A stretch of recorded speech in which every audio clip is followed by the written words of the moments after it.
Hello students, मैं श्रीमती मीरा गुप्ता, सह आचार्य अर्थशास्त्र, राजकीय कला कन्या महाविद्यालय कोटा।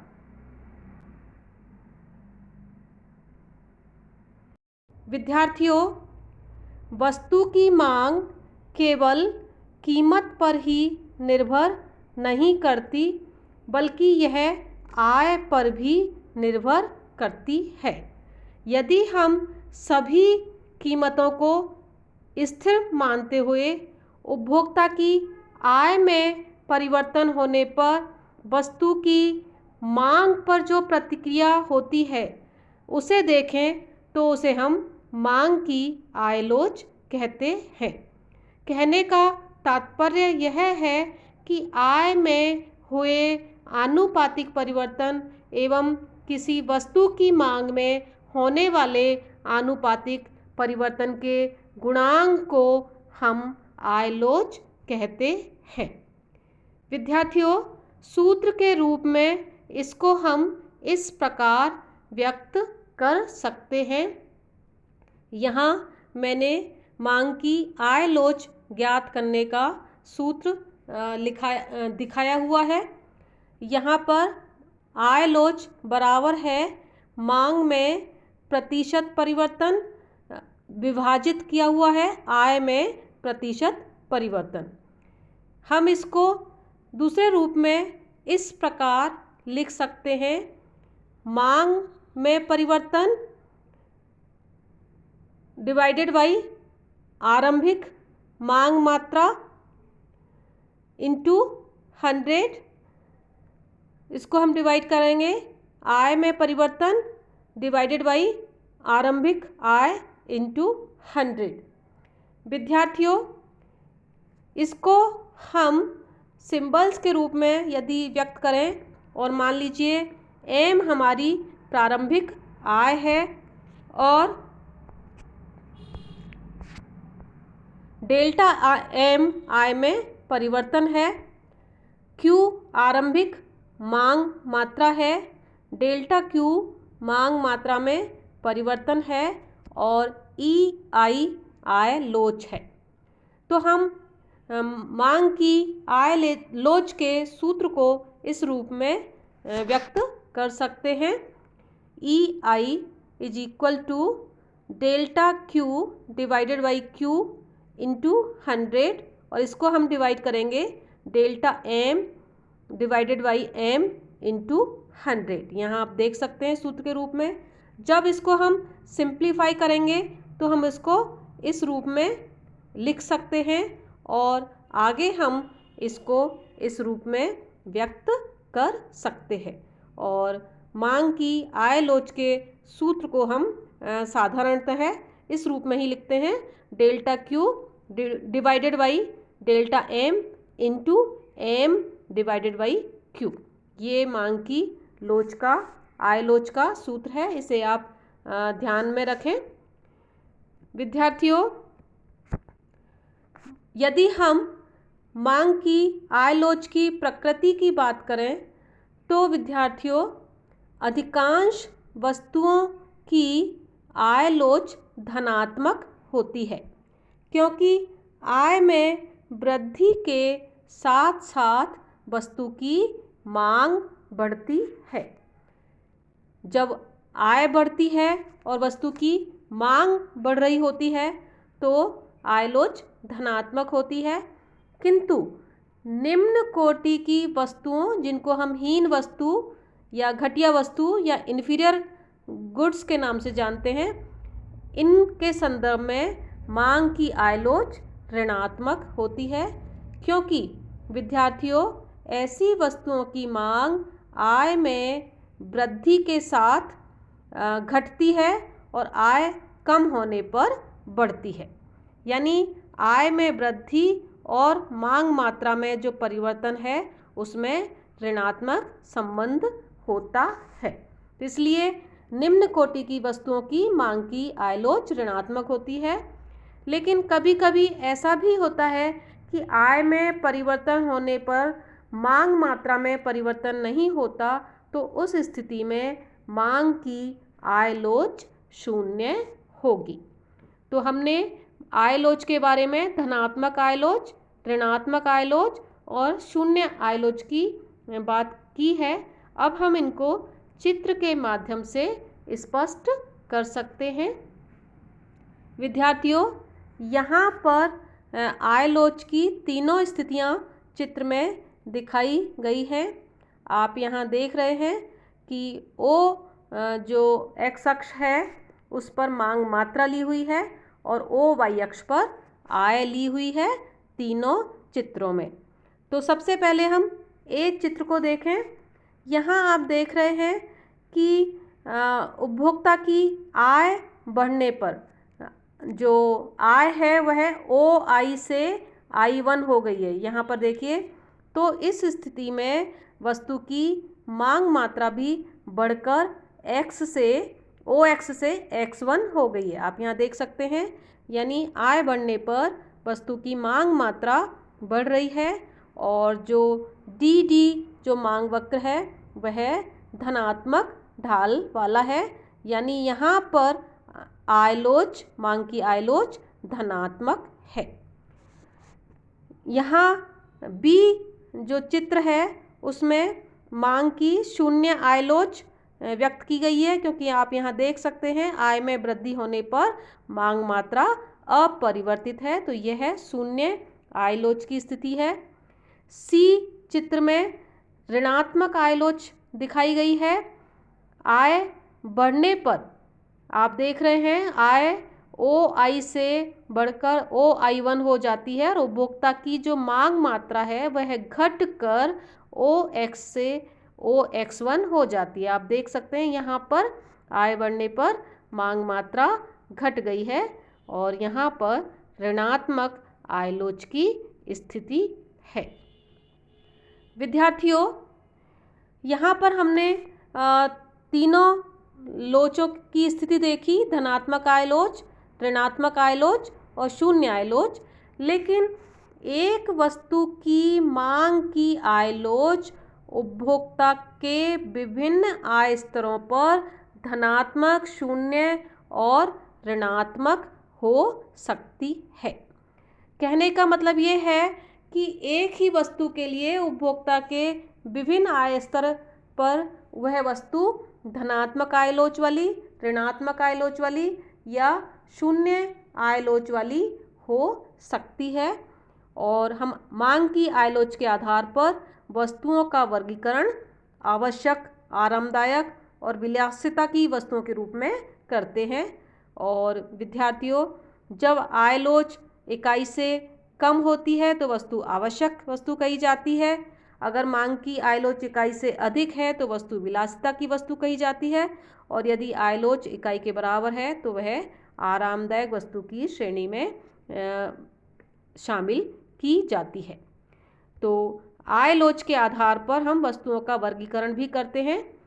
अब मैं आगे आपको एक चित्र दिखा रही हूँ जिसमें ये दिखाया गया है कि एक वस्तु की मांग उपभोक्ता के विभिन्न आय स्तरों पर किस प्रकार धनात्मक आय लोच वाली, शून्य आय लोच वाली या ऋणात्मक आय लोच वाली हो सकती है। विद्यार्थियों, अधिकांश वस्तुओं के लिए आय बढ़ने पर वस्तु की मांग में वृद्धि होती है, जिससे आय लोच धनात्मक होती है। और जैसा कि मैंने बताया, घटिया वस्तुओं के संदर्भ में आय लोच ऋणात्मक होती है। विद्यार्थियों, आय के परिवर्तनों से मांग पर जो प्रभाव पड़ता है वह आय के स्तर के साथ साथ बदलता रहता है। भारत में जैसे हम बात करें तो जब आमदनी का स्तर बहुत नीचा होता है तो हम एक वस्तु ले लेते हैं, जैसे डालडा घी है, तो बहुत नीची आय स्तर पर जो डालडा घी है वह नहीं खरीदा जाएगा और इस परिधि में जो मांग की आय लोच है वह शून्य होगी। यहाँ पर हम देख सकते हैं इस स्थिति में। और लेकिन जैसे ही निम्न आय वर्ग के लोगों की आय बढ़ती है तो वह इस डालडा घी का प्रयोग आरंभ कर देते हैं और कुछ समय तक आय में वृद्धि होने पर धनात्मक आय लोच की स्थिति होती है, क्योंकि आय में वृद्धि होने पर उसका उपभोग बढ़ाया जाता है। और फिर एक सीमा के बाद ऊंचे आय स्तर पर शून्य आय लोच की स्थिति हो जाती है, यानी आय में वृद्धि होने पर इसकी मांग अपरिवर्तित रहती है। और यदि उपभोक्ता की या निम्न परिवारों की आय और बढ़ती है तो एक बिंदु के बाद डालडा घी का जो उपयोग है वह घटिया वस्तु की श्रेणी में शामिल हो जाता है। और यहाँ आप देख सकते हैं ऋणात्मक आय लोच की स्थिति है, और ऐसी स्थिति में जो परिवार हैं वह डालडा घी के बजाय देशी घी या मक्खन का प्रयोग करने लग जाते हैं, और ऐसी स्थिति में आय स्तर बढ़ने पर डालडा घी की मांग घट जाती है, क्योंकि वह उनके लिए घटिया वस्तु हो गई है। तो कह सकते हैं कि आय के विभिन्न स्तरों पर एक वस्तु धनात्मक आय लोच या ऋणात्मक आय लोच या शून्य आय लोच वाली हो सकती है। विद्यार्थियों, हम आय लोच को एक वस्तु पर व्यय किए गए अनुपात से भी ज्ञात कर सकते हैं।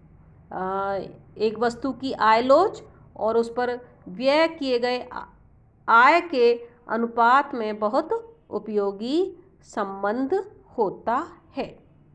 विद्यार्थियों, यदि आय में वृद्धि होने पर वस्तु पर व्यय की गई आय का अनुपात समान रहता है तो वस्तु की आय लोच इकाई के बराबर होती है, और यदि आय में वृद्धि होने पर वस्तु पर व्यय की गई आय का अनुपात बढ़ता है तो आय लोच इकाई से अधिक होती है, और यदि आय में वृद्धि होने पर वस्तु पर व्यय किया गया आय का अनुपात घटता है तो आय लोच इकाई से कम होगी।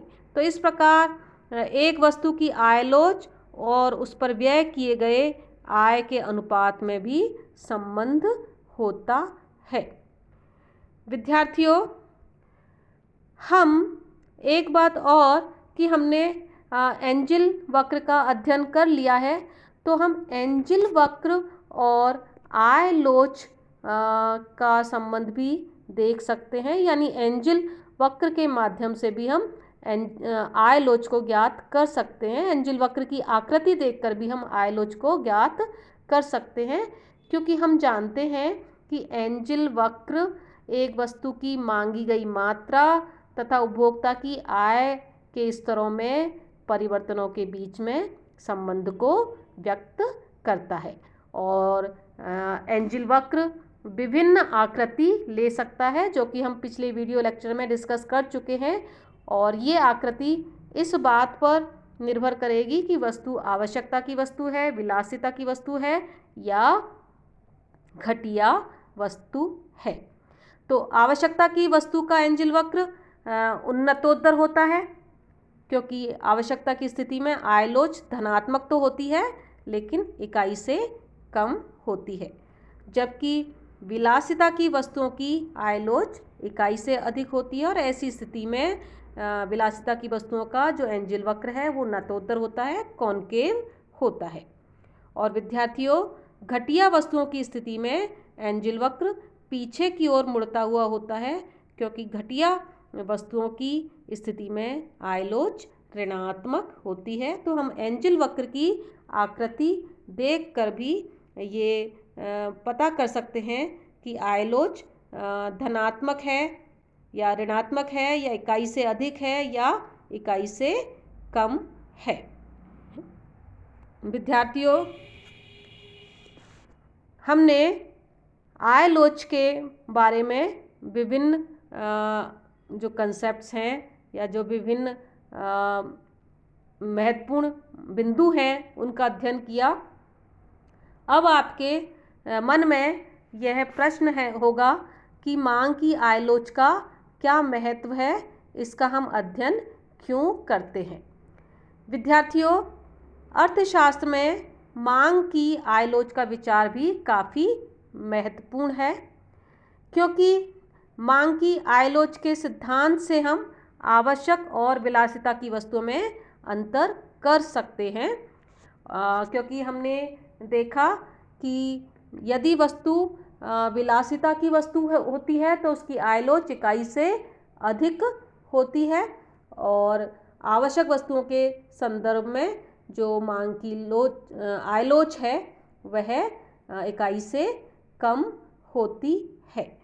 तो उत्पादक को अपनी वस्तु की मांग में परिवर्तन का सही अनुमान लगाने में मांग की आयलोच एक मार्गदर्शन प्रदान करती है, और मांग की आयलोच को देखकर जो उत्पादक हैं अपनी मांग का अनुमान लगाते हैं, अपनी वस्तु की मांग का अनुमान लगाते हैं।